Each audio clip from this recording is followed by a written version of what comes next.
चला तर आज आपण बघूया कोथिंबीर वडी मस्त कुरकुरीत अशी होते। त्यासाठी कोथिंबीर चांगली चिरून स्वच्छ धुवून घेते। स्वच्छ धुवून घेतलेली कोथिंबीर आपण पाण्यातून काढून एका परातीत घेऊन ठेवूया। परातीमध्ये ठेवल्याने ती पसरून चांगली सुकी होऊन जाते। बघा किती मस्त हिरवीगार अशी आपली कोथिंबीर आहे।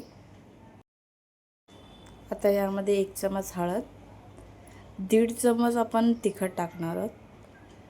तिखट तुम्ही तुमच्या चवीनुसार जास्त कमी करू शकता। आणि 1 चमच गरम मसाला टाकणार आहोत। 1 चमच जिरे टाकले मी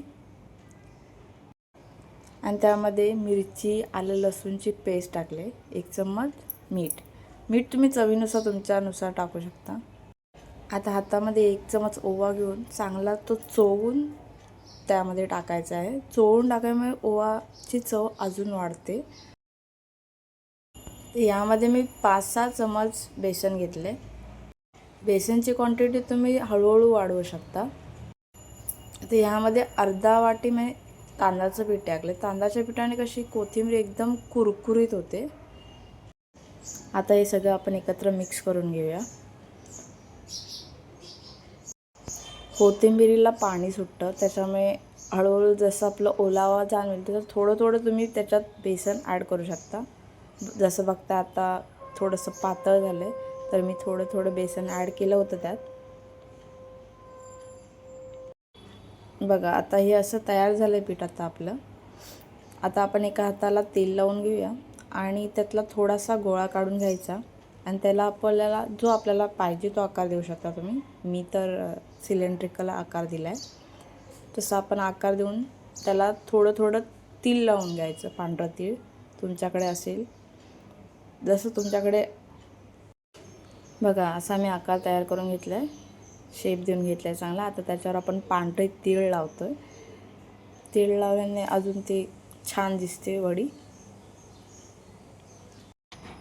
आता हे रोल आपण एका चाळणीत ठेवून स्टीम करून घ्यायचे। स्टीम करून झाले की आपण त्याच्या एकदम पातळ वड्या पाडून घ्यायच्या आहेत। तसे बघा मी कट करते। तुम्हाला हव्या त्या शेपमध्ये तुम्ही कट करून घेऊ शकता। मी राऊंडमध्येच कट करून घेतले आहेत। तुम्हाला जशा हव्या तशा तुम्ही तुमच्या आवडत्या शेपमध्ये तुम्ही कट करून घेऊ शकता। बघा कशा मस्त वड्या पडल्यात। आता ह्या वड्या आपण मस्तपैकी तळून घेऊया। तेल बघा मस्त गरम झालं आहे। आता आपण एक वडी त्यात सोडून मस्त चांगली कुरकुरीत होईपर्यंत फ्राय करून घ्यायची। कोथिंबीर वडी तुम्ही मीडियम लो गॅसवर तुम्ही जितकी वेळ फ्राय कराल तेवढी चांगली अजून कुरकुरीत राहते आणि खूप दिवस टिकते। माझी तर कोथिंबीर वडी 2-3 दिवस आरामात टिकते। बघा अशी ब्राउनिश कलर असा आला कोथिंबीर वडीला की आपण बाहेर काढायचे आहे। सगळ्या वड्या आपण अशा तळून घेऊया। बघा किती मस्त सुंदर असा ब्राऊन कलर आला आहे। ही कोथिंबीर वडी खायलाही खूप मस्त कुरकुरीत आणि एकदम मस्तच लागते। ही कोथिंबीर वडी तुम्ही जेवणासोबत, नाश्त्याला आणि मुलांना डब्यामध्ये सुद्धा देऊ शकता।